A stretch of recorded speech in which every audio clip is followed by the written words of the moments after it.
doctor Javier Hurtado. Doctor, ¿cómo está? Muy buenas noches. Hola, ¿qué tal, Belén? ¿Cómo estás? Me da mucho gusto saludarte. Parece ser que ahora sí se oye bien, ¿verdad? Lo escuchamos y lo vemos bien, doctor.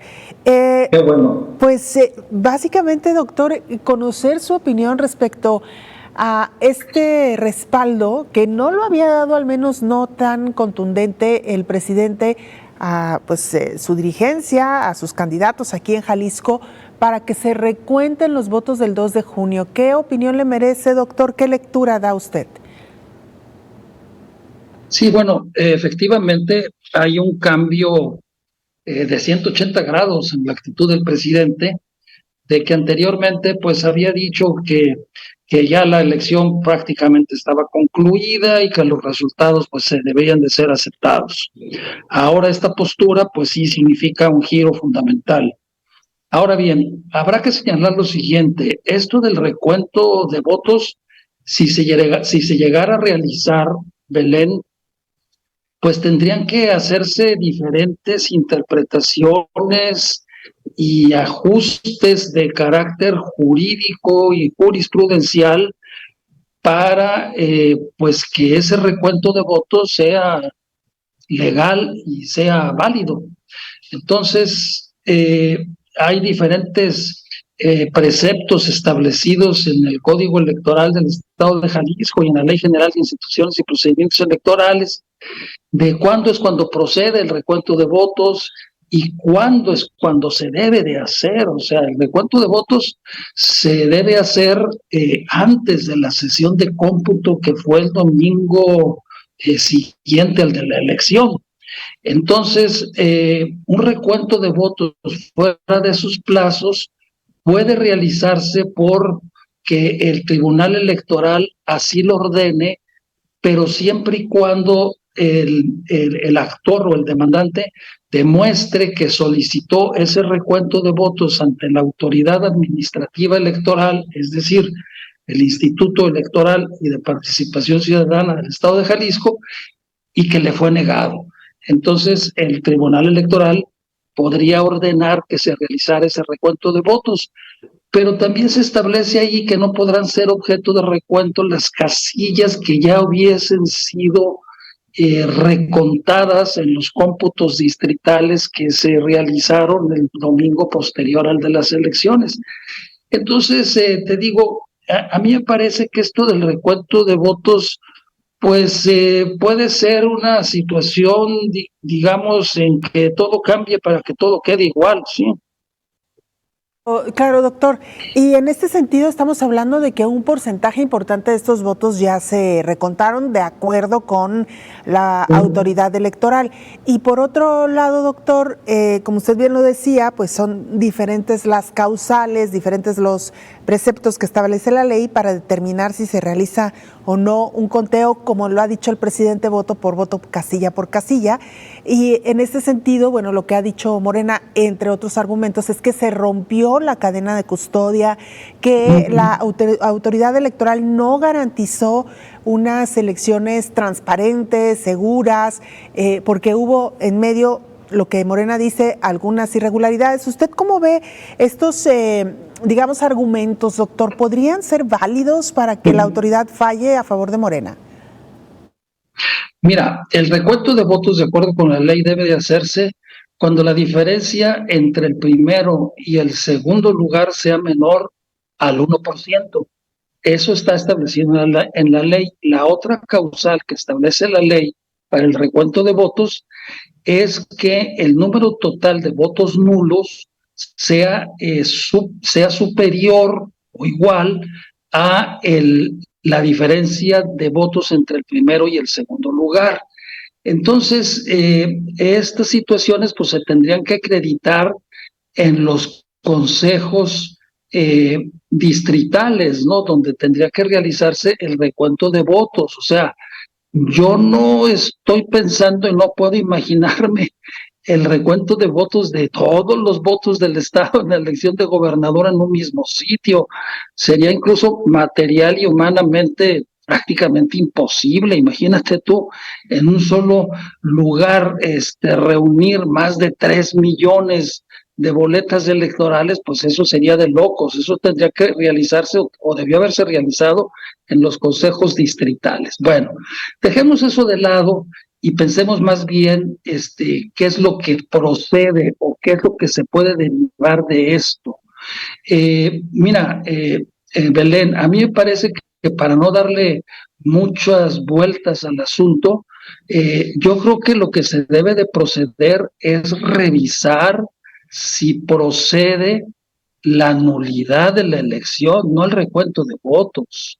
Es decir, está establecido, yo veo más factible jurídicamente, fíjate lo que voy a decir, veo más factible jurídicamente la nulidad de la elección al recuento de votos, ¿sí? ¿Por qué? Porque tendrían que hacerse muchas maromas jurídicas y de interpretación para que ese recuento sea legal y sea válido, si ya se hizo y si ya se realizó el cómputo. O sea, a mí me parece que los cómputos ya estuvieron realizados y fueron hechos. Yo no sé si el partido Morena lo que está solicitando es el recuento de votos o si está solicitando la nulidad de la elección, pero a mi modo de ver es más factible, más sencillo, más procedente, jurídicamente más limpio que se proceda a declarar la nulidad de la elección, que se proceda a declarar el recuento total de votos. ¿Por qué?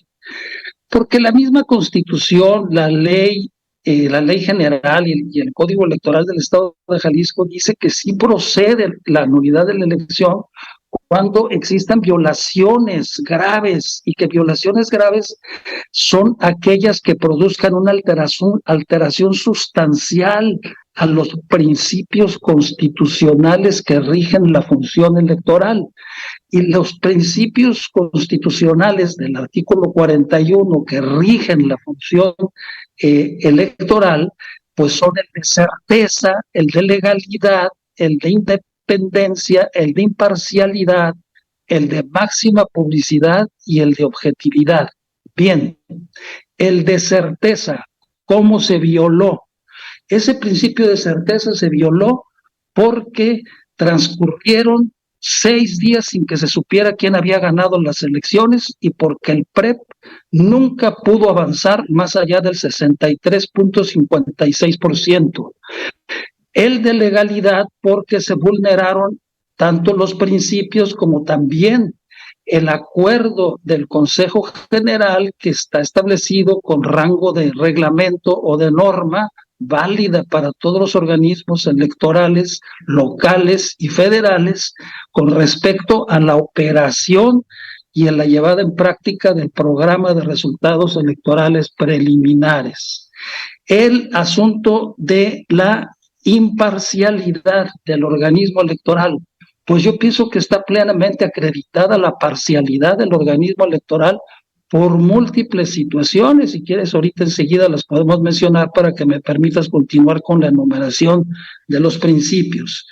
El de máxima publicidad, pues no hubo máxima publicidad, hubo una publicidad de las 2/3 partes, del 66%, de las 2/3 partes. Esa fue la publicidad. Entonces la Constitución dice máxima publicidad, no, 2/3 partes de publicidad. El principio de máxima publicidad se violó flagrantemente. Y el principio de objetividad, pues también, porque el resultado no fue objetivo, es decir, nunca supimos realmente quién había ganado las elecciones. Lo que sabíamos nosotros es que había un candidato que se decía triunfador, que él iba diciendo cuál era su ventaja, que nadie refutaba esas cifras que daba el candidato y que esas cifras, a final de cuentas, terminó haciéndolas prácticamente suyas la autoridad electoral una semana después. Entonces, a mi modo de ver, la vulneración grave de los principios fundamentales constitucionales de la función electoral, pues fueron vulnerados y violentados de manera flagrante. Por lo tanto, a mí me parece que es más fácil, sencillo, declarar la nulidad de la elección que proceder a un recuento de votos.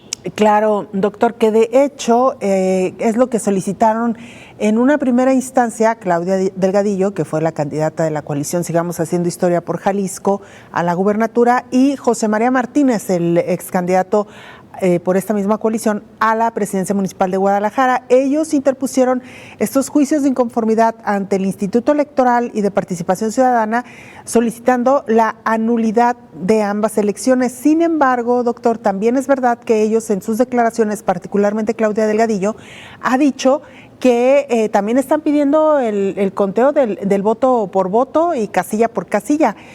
Desconozco cuál sea el procedimiento, si las dos peticiones se analizan en un primer momento, porque entiendo, doctor, que también participan pues tanto el Tribunal Electoral del Estado en una primera instancia y eventualmente un tribunal federal.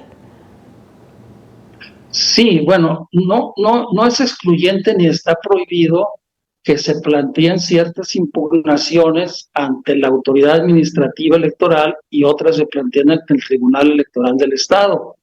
Y luego después, pues esta puede irse hasta el Tribunal Electoral del Poder Judicial de la Federación.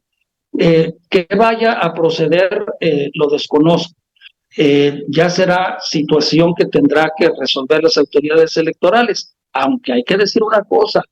A mí me parece que la declaración del presidente de la República del día de hoy va a significar y va a traer como consecuencia un cambio fundamental en la actitud o la decisión que pensaban tomar las autoridades electorales. Es decir, si se pensaba tomar una cierta determinación, yo pienso que hoy están modificando ese proyecto de resolución o de sentencia o de acuerdo que estaban cocinando para responder las impugnaciones. Pero entonces, como te digo, a mí me parece que la situación de las irregularidades graves de los principios electorales, de la manera como te lo anuncié, están acreditadas. Y por otro lado, hubo irregularidades, digamos, de peccata minuta, por decirlo de alguna manera, porque las sustanciales son estas, ¿no? Entonces, esas irregularidades de peccata minuta pues están plenamente documentadas y todo el mundo dio fe de eso, no solamente con la cadena de custodia de los paquetes electorales, sino de que llegaban paquetes electorales vacíos, llegaba a la caja el paquete vacío, sin boletas y sin acta. En otro caso, llegaba el paquete electoral solamente con el acta, pero sin las boletas. Eso está completamente acreditado. Quienes estuvieron en las sesiones de cómputo distritales y en las sesiones de cómputo municipales, quienes fueron consejeros distritales o comisionados municipales y los representantes de casilla, quienes me estén escuchando no me dejarán mentir. O sea, fueron muchísimos los casos en que los paquetes llegaban vacíos, completamente no traía nada a la caja. ¿Y dónde quedaron las actas? ¿Y dónde quedaron las boletas? ¿Quién sabe? Y otros casos llegaba el paquete electoral solamente con el acta, pero sin las boletas.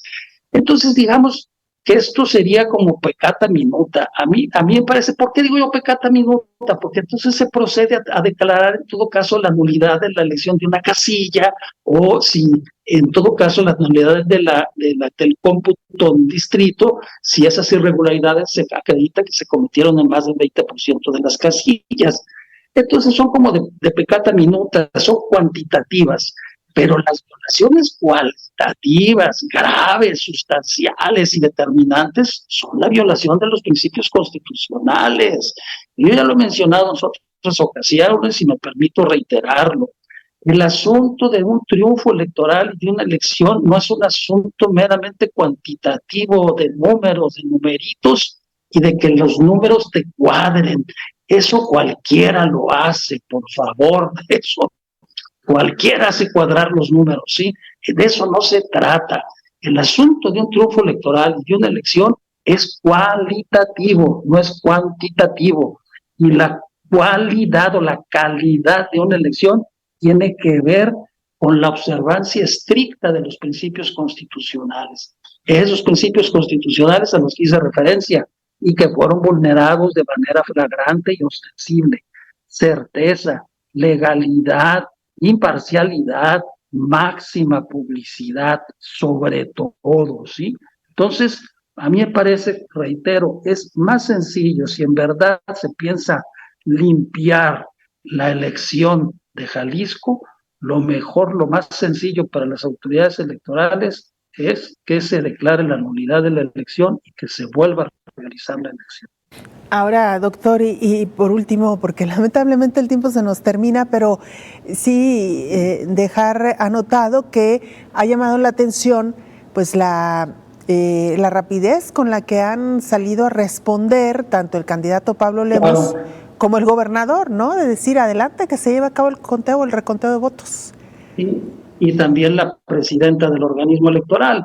Mira, Belén, yo no quiero ser mal pensado, ni cosa por el estilo, ni mucho menos voy a dar un juicio de valor o voy a emitir un calificativo que sea que esté señalando una conducta negativa sobre cualquier autoridad.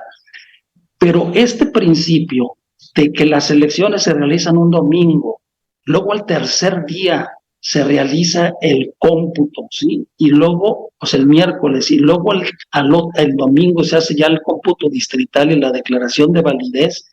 Ese es un principio arcaico, Belén, completamente arcaico, que tiene que ver, pues, bueno, eso data ya de la época de antes de López Portillo, en verdad, porque se establecían esos plazos, porque estábamos en otra época, en otra circunstancia, no había computadoras, ni siquiera había fax, los teléfonos fallaban, no había teléfonos celulares, y entonces de alguna manera se justificaba que existieran esos días de vacío. Bueno, en esos días de vacío, sí, en las épocas del viejo PRI se hacían muchas cosas, y se modificaban actas y se hacían cuadrar números y se hacía que coincidieran los números. Entonces, yo no sé si en esta ocasión, en esta circunstancia, esos vacíos, esos días vacíos, se utilizaron también para hacer los arreglos, y lo pongo entre comillas, necesarios para que las cuentas cuadren, y quizá eso se deba entonces que las autoridades electorales están diciendo, sí, que procede el recuento. Pues sí, que procede el recuento, porque ya tengo todo arreglado. La limpieza de evidencias, doctor, eventualmente y probablemente. Así es. Bueno, doctor, pues le agradecemos como siempre que acepte conversar con el auditorio de Señal Informativa, le agradecemos como siempre su disposición y que nos ayude un poquito a entender estos temas. Muchas gracias y muy buenas noches. No, al contrario, gracias a ti, Belén, muchas gracias. Para mí es un honor compartir con ustedes mis reflexiones. Buenas noches. El doctor Javier Hurtado.